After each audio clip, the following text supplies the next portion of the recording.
Apollo Brown, producer. I'm originally from Grand Rapids, Michigan. I came to Detroit in 2003 after I graduated college. Been producing, well, I'm gonna say been making beats since 1996. Been actually producing music, working with artists since probably, I'd say about 03. Just now really starting to get my name out there the last couple of years. New York today, I have an in-store Fat Beats for my album, The Reset. Reset is basically an introduction to 3 more projects I have coming out this year.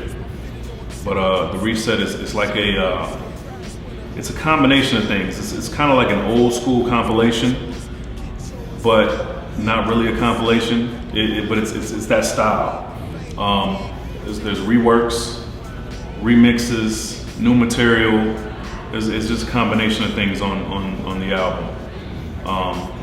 Again, I come from a time where a remix was an actual remix. Like nowadays, people will put a verse on the end of a regular song, or you know, the same song, same beat, everything. Just put a verse on the end and call it a remix. Remember back in the day when we had the maxi singles with the Jeep remix, the Jeep mix, the New Jack Swing mix, the Underground mix. Like, it was a whole bunch of remixes that were totally different flavors, and it was just like a totally different song, totally different feel, and they don't do that no more. So that's what I try to do with this. Every song, or not every song on there that I reworked, I made it totally different than what the original. I started out with this program that used to come with like Windows 95, and it was called Voyetra, and it's actually it's just sound manipulation software.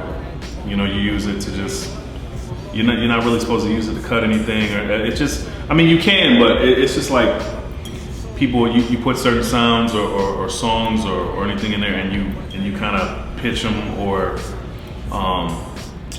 you make the voice sound really weird, distorted, or something like that. It's like sound manipulation software. That's it.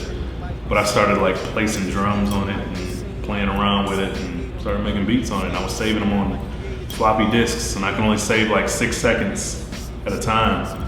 And it was just like real old and just underdeveloped. But then I went to Cool Edit 2000. That came out in like 98, I think. My version came out in like 98. And I'm still on Cool Edit 2000 to this day. I don't deviate. You know, if it ain't broke, don't fix it, to me. So it's like, I use Cool Edit Pro for doing remixes and stuff and certain things. And I have a Roland XP50 that I play bass lines on. And some filler sounds, but just mainly, I mean, I do everything in Cool Edit.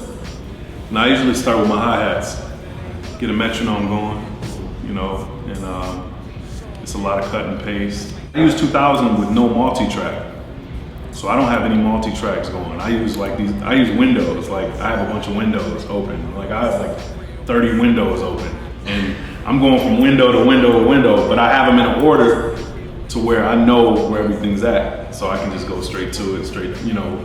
I've been using the program for years, so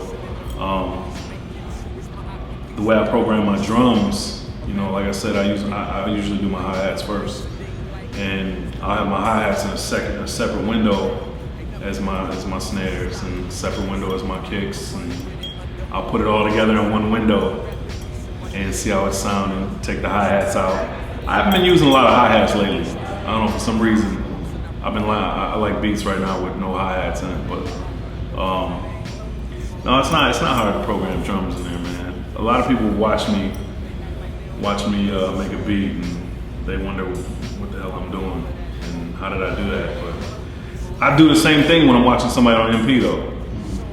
Like I'm watching somebody on MP and I'm watching them twist knobs and tapping, twisting knobs, and then bringing sample in, and I can't do that. I don't hit pads, so a lot of 16-bit. I mean, everything I do is just old drums, old drums. I make a lot of drums.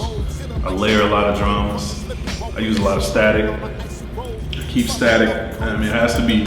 Everything I do has to be static filled. Even R&B beats got static in them. It's cause I like that gritty sound. You know, Beatminerz were a big influence. DJ Premier is my favorite producer of all time. You know, and just that real gritty. I grew up on East Coast music, on East Coast hip hop. That was like my influence. So, you know, hearing DJ Evil D, you know, and like Black Moon and you know, Gang Starr, and just like real hard drums, real simple patterns. I mean, and everything's straight to the point. You know, clear, concise chops, and a lot of static. Filtering, static, everything. I mean, that's just the way it is. That's how I like it.